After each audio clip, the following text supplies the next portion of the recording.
Welcome to Good English Now. I'm Andrea. Today we're going to learn English through a conversation with my husband, Perry. Hello, Perry. Hello. So we're just going to talk about, what are we going to talk about? We're going to talk about Detroit Tigers, our baseball team. All right, well, I know that you have recently started going to watch the Tigers play, and you've been to several games. That's true. They were playing so good because in August the 10th of this year, they're really far behind. And all of a sudden, they start playing really great. And it looked like they was going to make the postseason. So we were going to cheer them on. And they actually did make the postseason, which is the playoffs. And so they actually had their first playoff series against Houston, Texas. Oh, yeah? Yep. The funny thing about that is our manager that we have now was the manager of the Houston Texans when they won their World Series a few years ago. You're kidding me. No. So since Houston, Texas had a better record than us, we had to go to Houston, Texas and play in the first playoff. And it's the best out of 3 games. Okay, so like what they do in basketball, this is like the best of 3? Right. But all 3 games would have been in Houston. None of them comes back to Detroit. Okay. We won the first 2 games, and we beat them in their home state. And we won the first round division playoffs. That's amazing. So, August the 10th, we was roughly 30 games out of a playoff spot. September the 26th, we had tied. The team we was trying to catch was Minnesota. Oh, the Minnesota Twins. Yes. So we eventually caught them and passed them. We was trying to get to second place, which was Kansas City. Okay, let's see. What's Kansas? It's not the Chiefs. What is the name? Kansas City Royals. Kansas City Royals, that's right. Okay, so we eventually tied with them for the second spot. So, yeah, we ended up beating Minnesota, so Minnesota was out of the playoffs. Yay, yay. Oh, no. That's my wife's team. Oh, no, the Twins are gone. We were the hottest team since All-Star break. In that roughly 2-month span, we won 30 games and lost 8. That's very good, actually. That's really unheard of. That's outstanding, to be honest with you. It just doesn't happen that a team that had potential to win or wasn't really playing good at the beginning of the year, and then all of a sudden at the end of the year, they just took off, and they were beating literally everybody. And from August the 10th until September the 25th, we never lost a series. That's great. So they did really good over the road. We're not quite home yet. We have to go play the Cleveland Guardians. The first 2 games are in Cleveland Guardians. And so we're actually still on the road, but we're winning.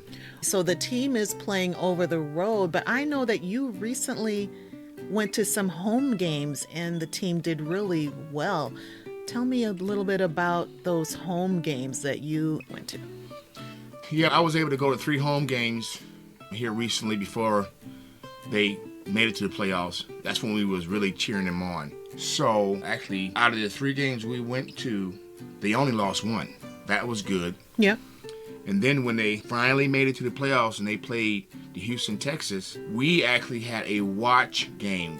A watch game is when you go to the Tiger Stadium, which is also called Comerica Park.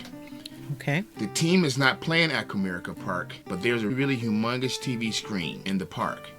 So we as fans were able to sit in the park, look at the screen, and we watched the Tigers play the Houston, Texas in Houston.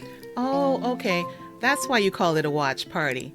All right. So I thought that when you said you were going to the watch party and you were going downtown to Comerica Park, I thought that you were watching them play. Okay. So a watch party is when the team is over the road and all the fans gather together and you watch it on a big screen at the home field.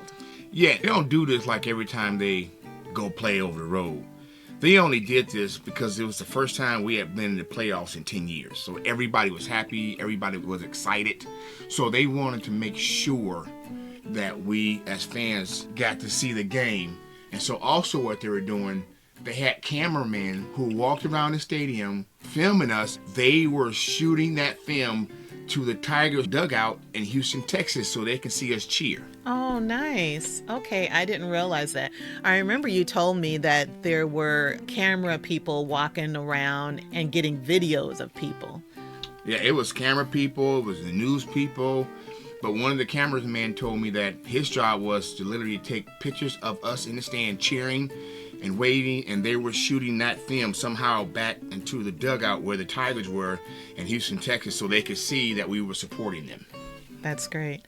What would you say about the energy? I know when both of you came home, you had some souvenirs and you were all pumped up. It was really nice. It was really exciting. People were cheering.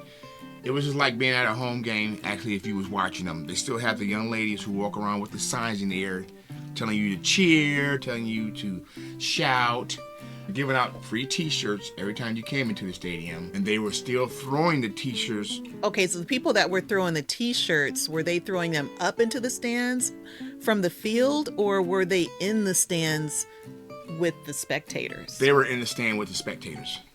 Oh, okay. So it was the same thing as when a real game would be playing at Comerica Park.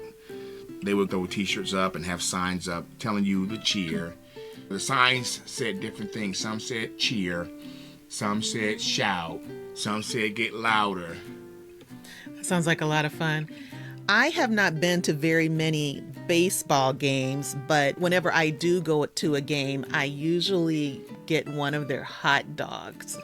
And I think that they taste really good, but I know that they have expensive food there.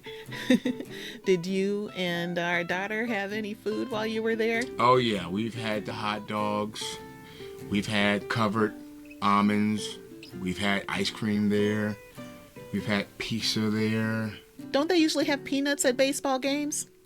Yes, they still do have peanuts in the bag, and on the bag is a picture of the Detroit Tiger mascot. And now this is for the older people in the audience. My mom would always say that they would have Cracker Jacks. I don't know if you guys remember them, but there was a song that went with it. Did they have any Cracker Jacks there, Perry? I believe I have seen Cracker Jacks there, yes. In the same box that we grew up with. I didn't buy a box there. You remember inside the Cracker Jack box, it was a sticker and it was always like a tattoo. Yeah, I remember that. I remember the few times that I did have Cracker Jacks, pulling out the little tattoo or little prize in there. Yeah, so that just really brings me back. It really is a fun time. If you're into baseball, no matter where you live, especially if you have a child playing baseball, take your child and let them learn the game from professionals. Try to get as close as possible to the field if you can, because a lot of times the players will come up and talk to you before the game. Oh, yeah? Oh, yeah. They'll come up and talk. They'll throw you the ball. Every time they came back on the field for them to play defense, they tossed the ball around to each other. And at the end, they always threw that ball in the stands. Every single time. So if we're playing at home, we have 9 innings. And if we have the lead on the top of the ninth, there's somebody in the stands going to get a ball for 9 innings. The outfielder throws it out there. He throws it up into the stands. I bet that's exciting. What does the bottom of the ninth mean? Wherever home field you're playing at, the team that actually plays there gets the last chance to win. So the bottom of the ninth would be they're the last ones to play. They're the last one to come up for bat. But if you're at the top of the ninth and the home team is winning and the opposing team doesn't score, you don't have to play the bottom of the ninth because you're already winning. Okay, so the home team wins that inning? No, they actually win the game. In baseball, you only have 9 innings. Okay, that's the whole game. That's the whole entire game. Okay, so if I was to compare that to basketball or to football, basketball has generally 4 quarters, okay, and football has 4 quarters, but baseball has 9 innings. Correct. All right, well, everyone, thank you for sticking to the end here. We really enjoyed this conversation. This is our first time having one of these on the channel. So I really hope that you were able to learn some English from some native speakers. And if you have any questions, please put them in the comments.